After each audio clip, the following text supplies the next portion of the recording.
বাগেরহাটের রামপালে ভয়াবহ সড়ক দুর্ঘটনায় নিহত বর কনে আব্দুর রহমান সাব্বির ও মার্জিয়া আক্তার মৃত্যু সহ দুই পরিবারের ১৩ জনের দাফন সম্পন্ন হয়েছে নিজ নিজ গ্রামে। মাইক্রোবাস চালকের শেষ ঠিকানাও হয়েছে নিজ গ্রামের বাড়িতে। একসাথে পরিবারের এতজন সদস্যকে হারিয়ে থামছেই না স্বজনদের শোকের মাতম। দ্রুতই তদন্ত কমিটি গঠন করে দুর্ঘটনার বিষয়টি খতিয়ে দেখার আশ্বাস দিয়েছেন বন ও জলবায়ু প্রতিমন্ত্রী শেখ ফরিদুল ইসলাম। আনন্দ হাসিতে মুখর থাকার কথা সাব্বিরের বাড়ি। বিয়ে ঘিরে স্বজন আর প্রতিবেশীদের পদচারণায় সরগরম হয়েছিল চারপাশ। তবে ভাগ্যের নির্মম পরিহাসে মুহূর্তেই পাল্টে গেছে দৃশ্য। মোংলায় বরপক্ষের ৯ জনের মরদেহ পৌঁছার পর স্তব্ধ হয়ে পড়ে পুরো গ্রাম। কান্নায় ভেঙে পড়েন স্বজনরা।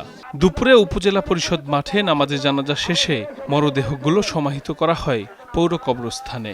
পরিবারের ৯ জন সদস্য আল্লাহ নিয়ে গেছে। আমরা আসলে খুবই শোকাহত। আমাদের ছোট ছোট মাসুম বাচ্চা আল্লাহ নিয়ে গেছে। একটা মেয়ের সারা জীবনের স্বপ্ন সব ধূলোস্বর হয়ে গেল। সে আসতেই পারলো না, সে স্বামীর ঘরেই দেখলো না।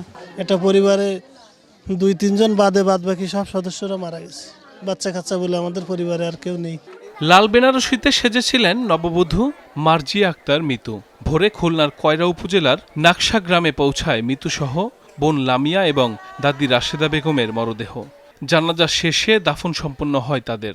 অন্যদের বিভিন্ন স্থানে সমাহিত করা হয়।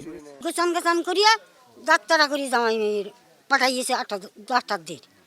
সেই জামাই মেয়ে ওই কানে ব্রিজি গিয়ে অ্যাক্সিডেন্ট করি মারা গেছে ওই জায়গায় যাই। মেয়ে জামাই আমার আর একটা মেয়ে, আমার মা শাশুড়ি সবাই জান্নাতবাসী হোক।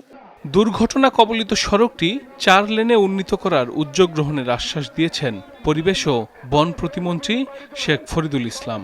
দ্রুতই তদন্ত করে ব্যবস্থা নেওয়ার আশ্বাস দিয়েছেন তিনি। টোটাল 14 জন এখানে নিহত হয়েছে বলা চলে। এক পরিবারের 9-10 জন গেছে। তো আমরা অবশ্যই এটাতে তদন্ত করবো এবং যেহেতু জেলা প্রশাসক মহোদয় আছেন, উনি ইতিমধ্যেই এখানে ইউনো মহোদয় সহ অন্যদেরকে কথাবার্তা বলেছেন। আমি মনে করি দ্রুতই, এবং নৌবাহিনী যিনি আছেন উনারাও দ্রুত একটা তদন্ত করবেন এবং দেখবেন।